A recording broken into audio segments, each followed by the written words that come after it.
So, now we come to our next act of stand-up performances. Please welcome the acerbic comic stylings of Francis.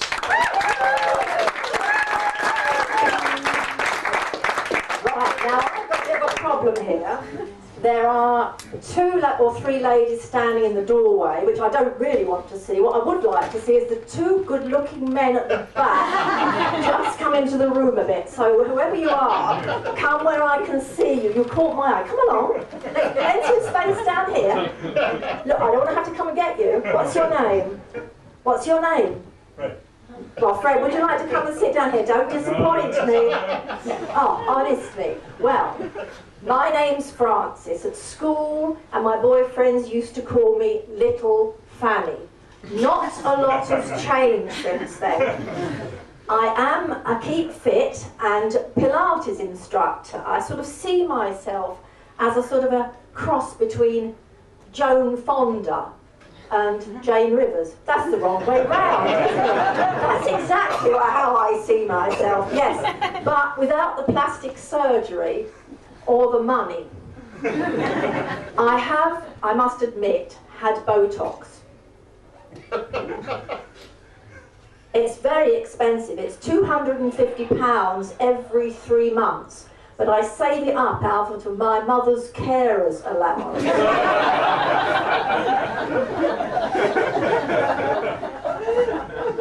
People are always asking me how I maintain my figure and my weight. Well, what I do is, every time I have sex, I write it on the bathroom cabinet, how much I weigh, the bloke's name and the date. And I looked this morning just to check, and it was 55 kilos, Graham, 5th of November 2003.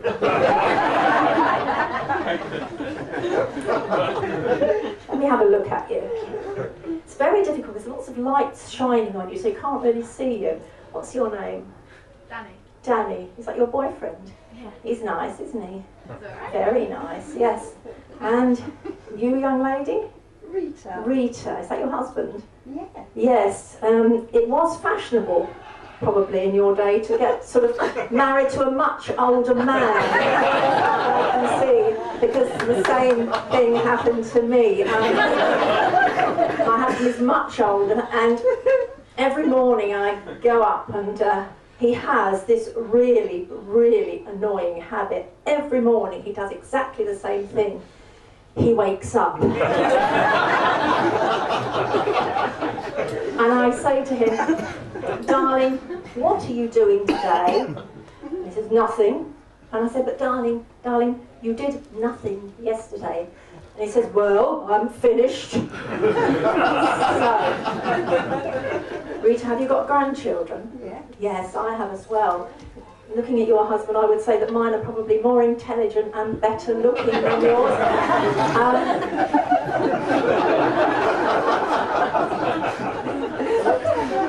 I'll tell you a bit about my grandchildren. I keep in contact with them regularly. I've got little Evelyn, who I phone, and they call me Nonna. Does anybody know what that means? Italian. What's that mean? Grandmother. Grandmother, thank you. Are you Italian? Oh yes, we'll come back to you then. Yes, remind me about that one. Okay, so I speak to Evelyn and Lorna, and I said to them, they say, what are you doing, Nonna? And I say, well, today I made a really nice trifle for Auntie Valerie, who had a hysterectomy. And Lorna says, Nonna? I said, yes. She said, what's a trifle?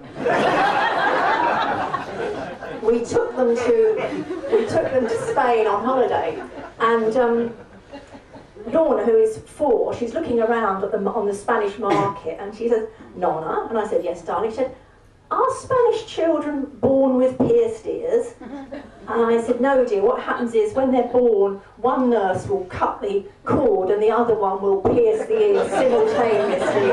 It saves a lot of time. Italians, yes. Oh, yes, I'm so glad about that. I had an Italian boyfriend once. His name was Giuseppe. And he was a terrible driver. Are you a terrible driver? Yes. He used to drive through the red lights, and he would say, Francesca, Francesca, where I come from, a red light, we don't have to stop. It's not obligatory, it's a suggestion. He did like watching movies. Most of all, he liked having sex in the commercial break. He was one of those espresso boys, a quick hiss and a froth and it was all over before he could say, Mamma mia. The nice thing about the Italians is they're always ready with a refill. And if you watch Sky, there's lots of commercial breaks in Sky. I did have a Chinese once, he was just the opposite. You know what they say about Chinese? Once you've had one, you want another one 10 minutes later. Now, any Scottish people here? Hello? You're lying. You're lying. Oh yes, the guy that laughed at the back of the corner. Yes, I can tell. What's your name? Hamish. My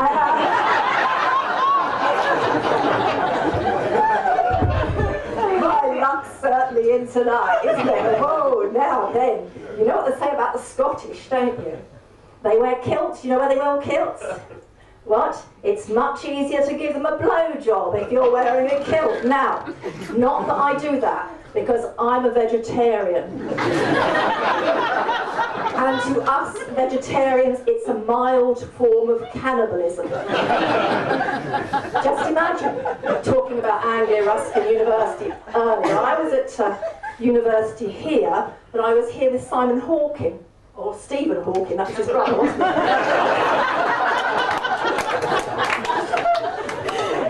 Just imagine giving him a blowjob. We could have swallowed 5,000 astrophysicists in one go. What a waste. Now, how do I have? No. Can't keep going. I mean, there's so much on him. I think I'll get out while the going's good. I'll tell you, I have had a lot of sex in my time, as you might imagine, but I've never charged for it. No. I always feel sorry for those prostitutes. Now they've raised the age of retirement to 67. They do say that they're going to rename the Zimmer frame a streetwalker. In retrospect, actually, I should have charged because at the moment, I'm like a Cambridge box of old cooking apples. You can't give it away. Thank you, you've been a lovely audience.